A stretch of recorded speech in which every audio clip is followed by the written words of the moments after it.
began. As they motored down Route 3 in the isolated White Mountains, Betty noticed a curious star in the sky that seemed to be following their car.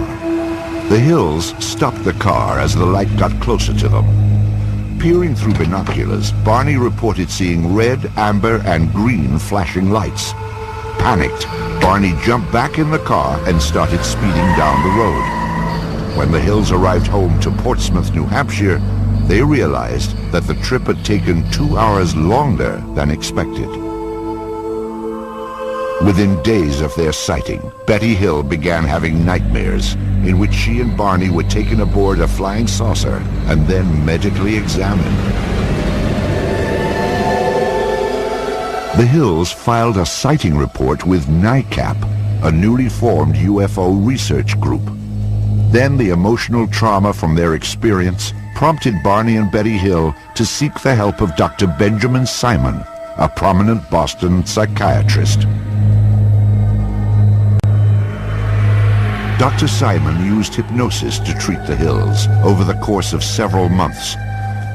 Betty and Barney Hill said the therapy helped them recover some memories of their missing 2 hours.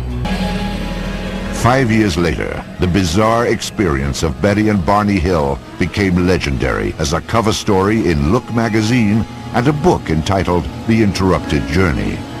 It was the first reported alien abduction in the United States. The Hills psychiatrist, Dr. Simon, remained skeptical of their account. However, once the case was made public, other witnesses came forward with similar stories. Authors like Dr. David M. Jacobs call them abductions. Well, the core abduction scenario involves basically a person who is taken out of his or her normal environment, usually against their will, and taken on board an object, a UFO if you will, and the clothes are removed, they're placed on a table, they're given a mental, physical, and kind of reproductive series of examinations, procedures, and then they're released, brought back, and they forget about what happened to them almost immediately. Although they might know that something strange has happened, they don't necessarily connect it to the abduction phenomenon. Beginning with the Hills, most abductees have made sketches to illustrate their experience. They often picture the strange beings they encounter, now known as Greys. The most predominant one are the small gray aliens and taller gray aliens as well. The taller gray aliens seem to be more in charge in the abduction scenario. The smaller gray aliens seem to be more assistants or helpers. These are beings that are thin, have no hair, large heads, very large black eyes, no pupils in them, just sort of opaque. No nose to speak of, although there might be a little bump or a ridge there. Many abduction cases include a face-to-face encounter with Greys. Among the most credible was the incident reported by 4 college friends after a harrowing trip in the summer of 1976.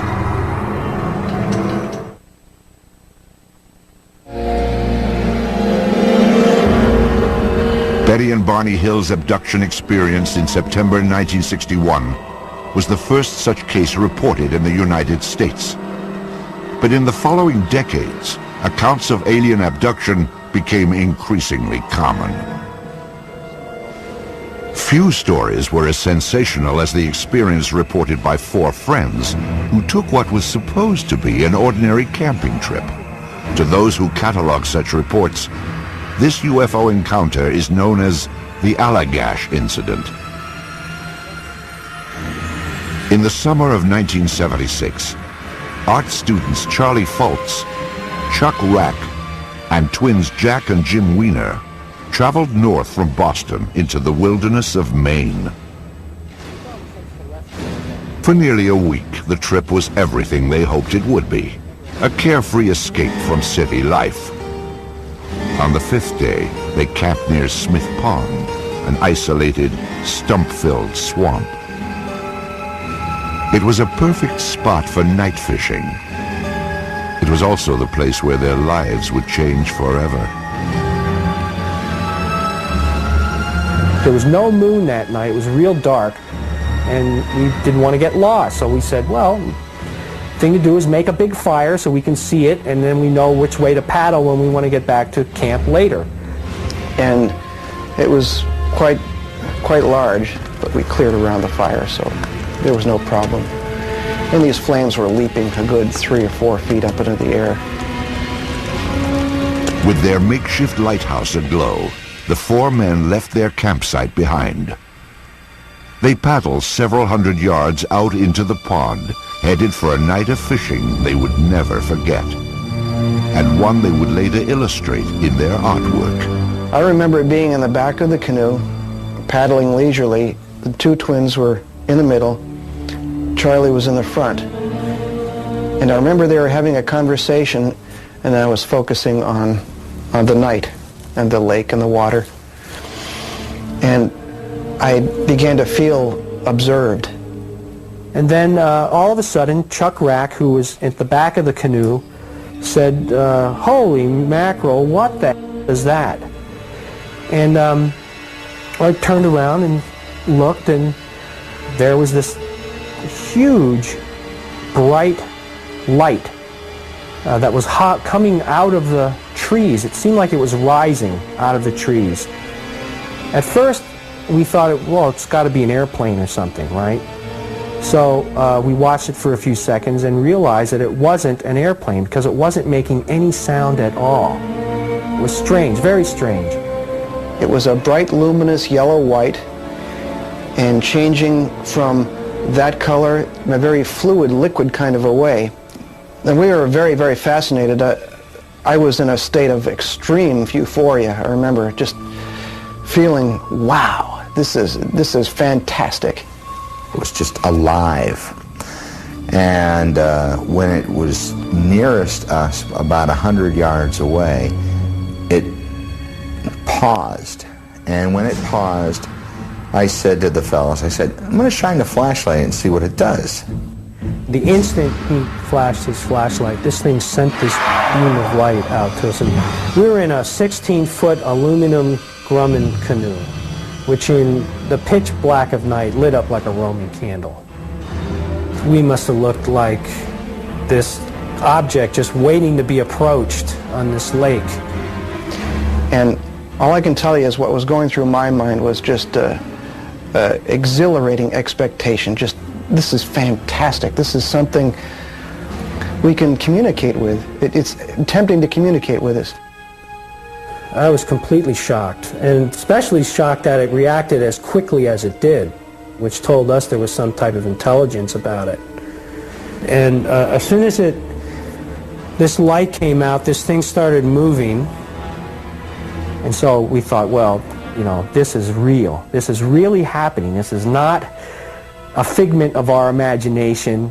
I mean, we've got to deal with this situation now, because within a few seconds, this thing is going to be right on us. I wasn't even interested in this thing anymore, other than I didn't want to be as close to it as I was. I remember paddling as fast as I could, and Jack saying, it's getting closer, it's getting closer. And then it was gone. The next thing they remembered, they were back on shore. And I thought, well, that's it. We've lost our chance. We've let it slip through our fingers. And I observed it leaving and just gradually faded out. Exhausted, the 4 men stumbled back to their campsite. There they found the remains of their makeshift lighthouse, the fire that had been built to last for hours, the fire that was now just a pile of charred embers. At the time, no one gave it much thought, though it would later play a large role in their sighting. That night, nothing more was discussed, not the fire, not the unknown object that had chased them only moments before. Sleep was the only thing on their minds. For years, the friends rarely talked about that strange night. Then, in 1978, memories of the sighting began to resurface. Jim Weiner had developed temporal epilepsy after a car accident and suffered periodic seizures. These fits were often triggered by sleep deprivation, and by 1980, Jim was definitely not sleeping well. Vivid nightmares had become a perpetual torment. All I remember is seeing vague figures, anthropomorphic in shape, but they did not seem human to me. They were around me, and they were either doing things with my genitals, or they were prodding me with some types of instruments. There was an extreme feeling of malevolence. I mean, I was absolutely always felt terrified in this situation. For a time, Jim kept his nightmares secret. Then he confided in his brother. Jack Weiner's reaction was totally unexpected. So he starts telling me this, my nightmare, on the phone, and I go, holy mackerel, I've been having the same nightmares. What is going on here? There was no apparent explanation, but Jim was getting worse, his doctors growing more concerned. Repeatedly, they asked Jim what was wrong, and he finally revealed the nightmares. A psychiatrist working on the case said it sounded like an abduction experience. The doctor suggested that Jim speak to Ray Fowler, a UFO researcher. Jim repeated his story. Fowler took it seriously. Later, the other three also underwent hypnosis. Finally, 4 years after the incident, the details of that terrifying August night would emerge. When 4 college friends set off for a camping trip in August of 1976, they never dreamed they would end up at the epicenter of one of the most famous cases in UFO history. They all remembered paddling onto a pond and seeing a spectacular light in the sky. Then it came closer, far too close for comfort. The next thing the men recalled was standing on shore. Only later would they suspect that something more sinister had taken place. Regression hypnosis revealed that the 4 friends had apparently endured a horrific episode known as an alien abduction. It began with the menacing approach of a UFO. One of the things I remembered very clearly was Jack saying that it's gaining on us. And I remember suddenly being enveloped in this tube of light.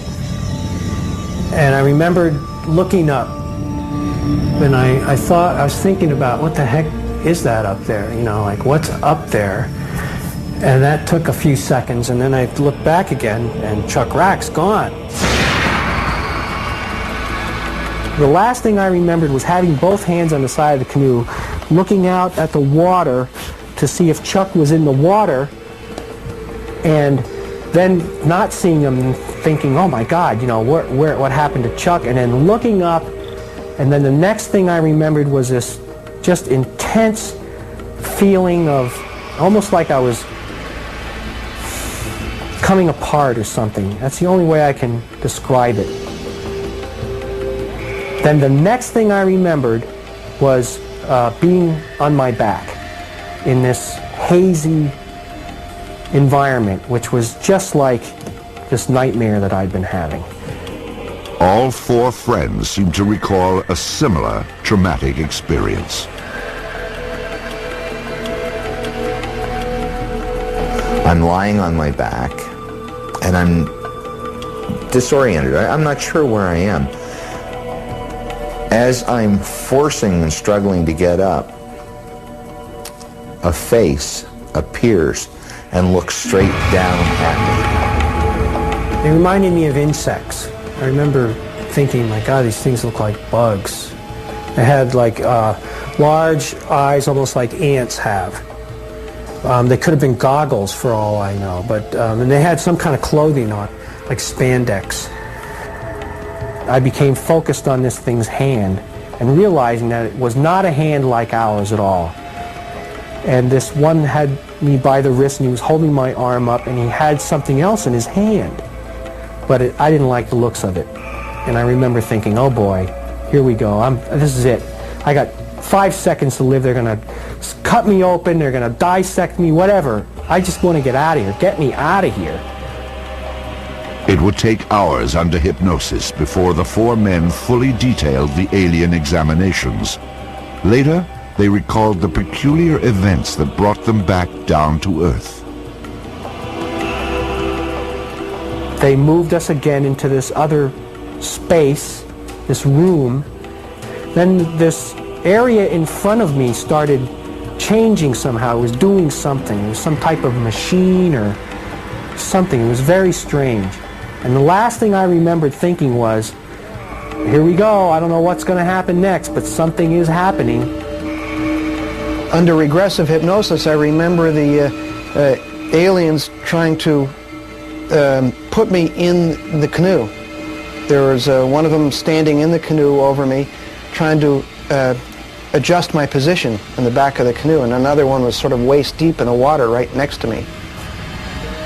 And then they tried to position Jim Weiner in front of me, but he's heavier, and they were having a hard time with him.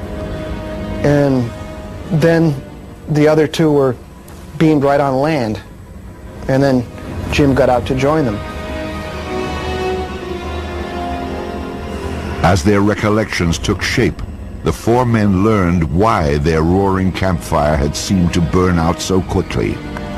To those who investigate abduction cases, it's known as missing time.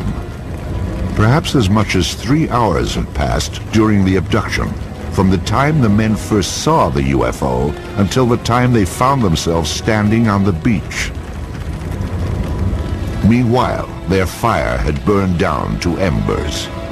Hypnosis had restored their recollections of the missing time with unsparing intensity. But now there was no hiding from the memories, no hiding from the trauma of what had apparently happened at Smith Pond.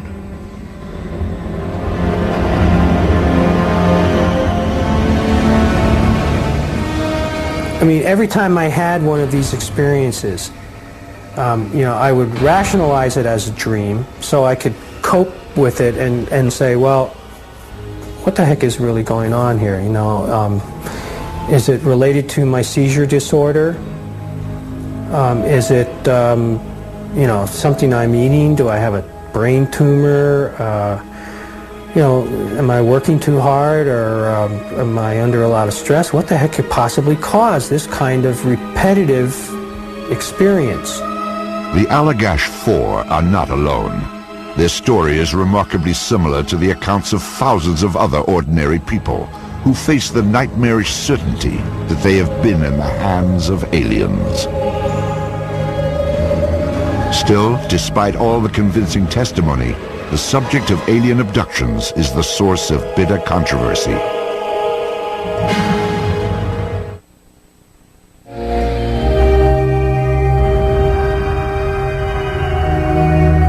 As sensational as the Allagash incident may seem, it is simply one of the thousands of abduction cases that have been reported. Among UFO researchers, it is regarded as a reliable report with solid eyewitness testimony. Indeed, for those who have examined the case closely, it confirms that at least some people have come face to face with alien creatures.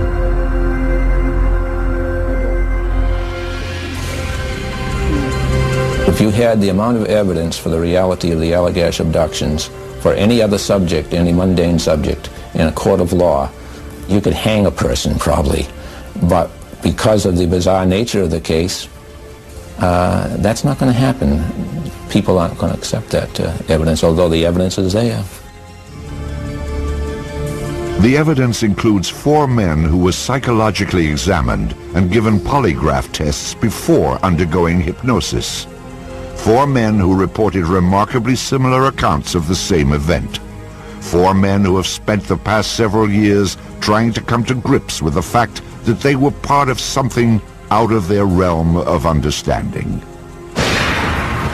I've heard it all. everything. Oh, they must have been on LSD, and people have said, I don't believe a word you say, you're nuts, you're crazy, you belong in a straitjacket. And I say, well, it's part of my life, I can't deny it. And one of the things that's really weird is that you find yourself getting used to the idea that you've been abducted, and that's weird in itself. I mean, how do you get used to something like that? It has been over 20 years since the alleged encounter. The Allagash incident has been added to the body of reports that argue the abduction phenomenon is real. But this case is not without its own controversy. While 3 of the men are confident the event took place, the 4th is now not so sure. I'm not denying this happened. I'm just skeptical about the abduction part of the story. To that extent, it wasn't like a visceral reality experience. It wasn't like a true memory. And that's what I had trouble with for years and years and years. Certainly, I shared the experience with the rest of the guys, and they might take that as remembering a real experience, but it's not. The encounter is real. I know that. But regressive hypnosis several years later, I don't know. The fact that Chuck Rack backed off his abduction story, to me it doesn't have too much significance.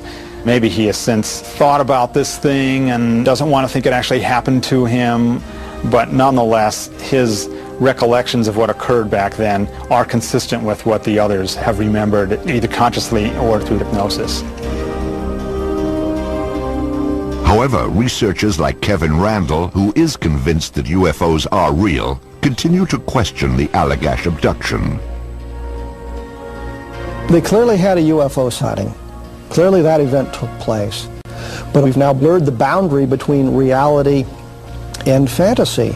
We worked for thousands of years so that we understood that dreams were dreams. They were fantasy. They were not necessarily a reflection of reality. And yet in abduction research, if you dream about being abducted, well, that's all accurate information.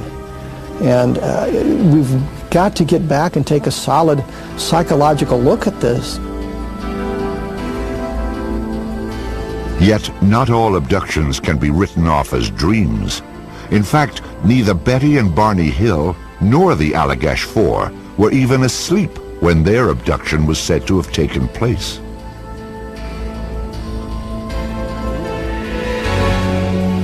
Among the many controversies surrounding abductions is the use of hypnosis to recall the experience. The technique was first used in 1961 by Dr. Benjamin Simon in the case of Betty and Barney Hill. Advocates of hypnosis claim it can help to unlock suppressed memories and provide investigators with details of unearthly and often frightening events. I use hypnosis to help people relax, and in a relaxed trance state, they seem to have access to these memories which have been, as it were, systematically blocked by the UFO occupants. New York City artist and best-selling author Bud Hopkins is one of the leading pioneers in UFO abduction research. Hopkins claims that since 1975, he has unearthed an enormous number of similar incidents. His 2 books, Intruders and Missing Time, have set the standards for investigating this mysterious phenomenon. A typical hypnosis session starts with a very sharp, clear focus on a particular event. Let's say 2 people in a car and the car stopping, and they see a UFO. Everyone is paralyzed. They cannot move. Often the ship will land on the highway or hover, and little figures, small gray figures with huge black eyes, will approach the car. Usually what happens next, if the craft is on the highway, they walk up into it, but more often if it's hovering, they go up a beam of light. Perhaps surprisingly, many of Hopkins' alien abduction reports come not from isolated backwoods locales, but from high-rise buildings and automobiles in New York City. His subjects report smooth, gray beings, missing time, human experiments, and paralysis. It all sounds like science fiction gone wild.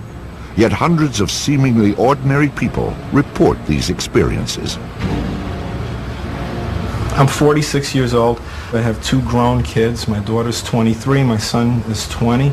I've been married for 26 years, and I've earned a good living as a musician and a graphic artist. And for all intents and purposes, have lived a very dull, normal, mundane kind of a life. But John says he's been abducted at night from his home in New York City. They usually start at home in the middle of the night. I'll be in a dead sleep, and I'll either jump up with a start, and they'll be in the room, and then the paralysis comes on where I just can't move. Rosemary says she was lured by aliens to the roof of her apartment in Midtown Manhattan. I've been coming up the apartment stairs on my 5th floor apartment, and I saw this strange light coming through the skylight. And the minute I got up to the roof, there was this dark circle in the sky. And I noticed it for a few seconds, and then suddenly a beam of light came and hit me and paralyzed me and started to lift me up into the bottom of this round disc-shaped thing. And I'll be taken out of the house and on board a craft, and the medical procedures are performed. I remember it's a round room. There's a pedestal table in the middle of this thing. There are instruments and things that come right out of the walls and from the ceiling. I'll be placed on the table. I'm immobilized. I can't move. Basically, they just put me on a table, and then some kind of a device came down and hit me in the chest because I wasn't breathing very well. And there were these beings around me. This taller being will come over, and there's usually a few of them around me at that point, and one is acting kind of as an anesthetist, where he's keeping me calmed and reassured, while the other guy is performing all of these really painful, intrusive physical procedures. Ultimately, abduction cases rest on the credibility of the witnesses themselves.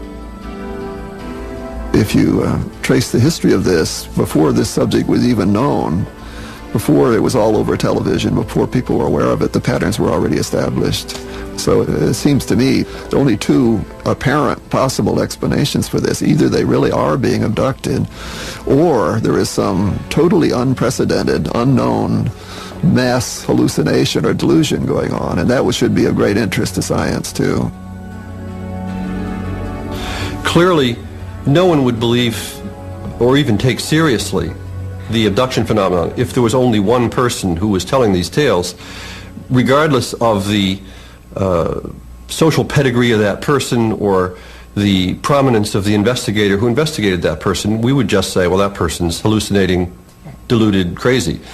So the reason that the abduction phenomenon is a phenomenon is that many people report abductions with conviction, and that they report similar details of the experience.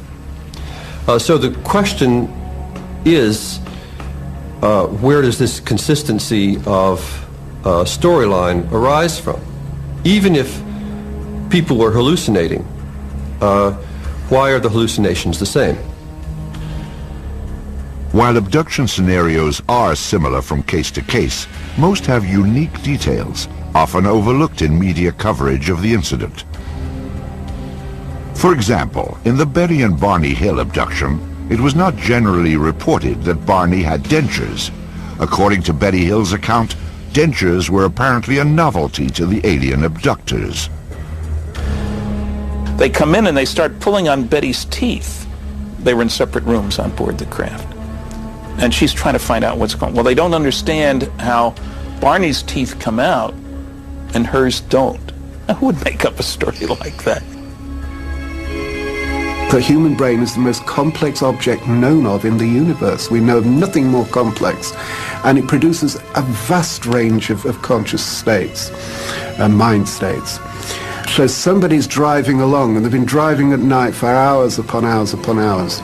They go into trance. And the next thing they know, they're being miraculously floated off up into a spaceship. If you look at the idea of floating off to a spaceship, you are looking at perfect description of an out-of-body experience, a lucid dream experience. There's a whole gamut, a whole range of sleep disorders that fit in absolute detail everything that an abductee describes. What we have is a total ignorance of these states of consciousness. These states of consciousness include not only lucid dreams and out-of-body experiences, but sleep paralysis and near-death experiences as well.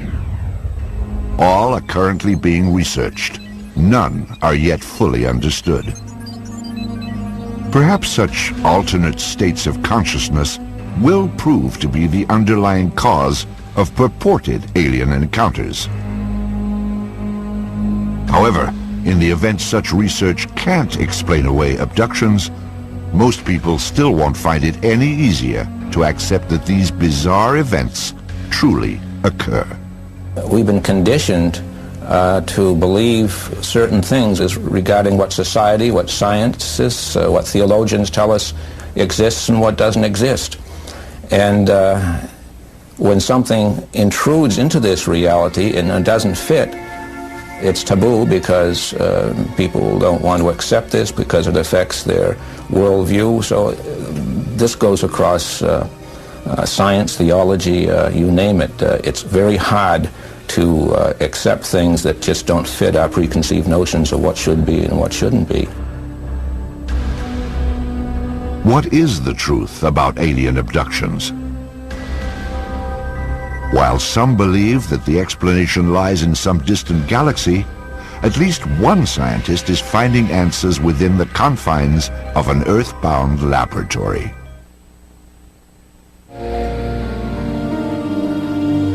Alien abductions have been reported now for well over 30 years. Many are described in chilling detail by extremely credible eyewitnesses. Yet one fundamental question persists. Are these truly real experiences, or are they somehow imagined? At Laurentian University in Ontario, Canada, neuroscientist Michael Persinger is testing a new theory. Persinger believes that false memories of abductions may actually be created by electrical disturbances within the brain itself. This is a human brain that's been fixed. As you see, there are two halves, the left hemisphere, the right hemisphere, and the temporal lobes are along the sides here that wrap around under. And these areas are very electrically unstable and very sensitive. And indeed, this is the area of the brain that involve, well, the gateway to memory. Dreams, intense fantasies that are so real you swear they are true, as well as the part of the brain that's involved with meaningfulness. Meaningfulness of a cosmic and sometimes even religious level, deep within the temporal lobe. Persinger suggests that if the temporal lobe is electrically stimulated, it will conjure up mental images resembling alien abductions. To test his theory, Dr. Persinger designed a special laboratory where volunteers can be subjected to controlled electrical brain stimulation. Okay. Too tight. Undergraduate student Mike Ziegel was chosen for this experiment after a screening ruled out signs of epilepsy or seizure disorder. He has reported no UFO-related experiences.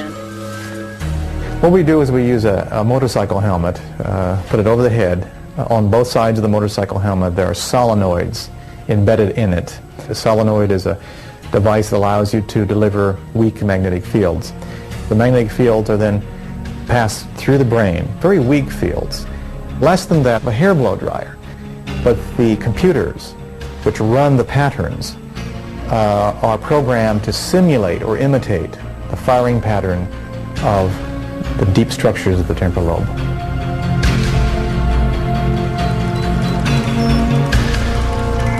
As a programmed sequence is initiated, waveforms from the computer are sent to the brain of the subject. If we stimulate the temporal lobe towards the caudal or back part, it'd be visual experiences. Towards the front, smell experiences. But the fundamental experience is that of movement, feeling out of your body, feeling displaced, feeling the sense of a presence as if someone else is in the room with you, feeling intrusive thoughts as if thoughts are coming from outside you, ego alien thoughts. This pattern, Persinger believes, will produce an experience with many of the components of an alien abduction. I remember feeling very light for a while, just drifting.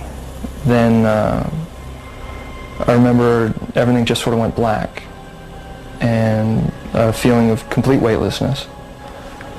I started seeing patterns of lights, and then all of a sudden in an instant I feel as though there's another presence there, someone there. I can feel it. I'm almost sure that if I turn my head, I know I'm going to see something there. The hairs on the back of your neck seem to stand. It's as if someone's breathing in your ear. I saw sort of distorted images of people that I knew, or at least I thought I knew. And then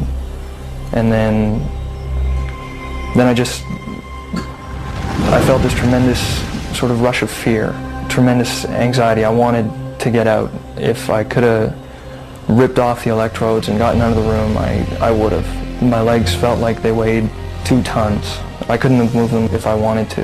And I just felt cold. I started to shiver. It was here that the experience took on the startling characteristics of an encounter with the aliens known as Greys. The lights were most definitely white, pure white. And then I saw the people. And then I felt this rush of fear. And as far as the people, they were grayish. It was a grayish color. They seemed to not really shine, just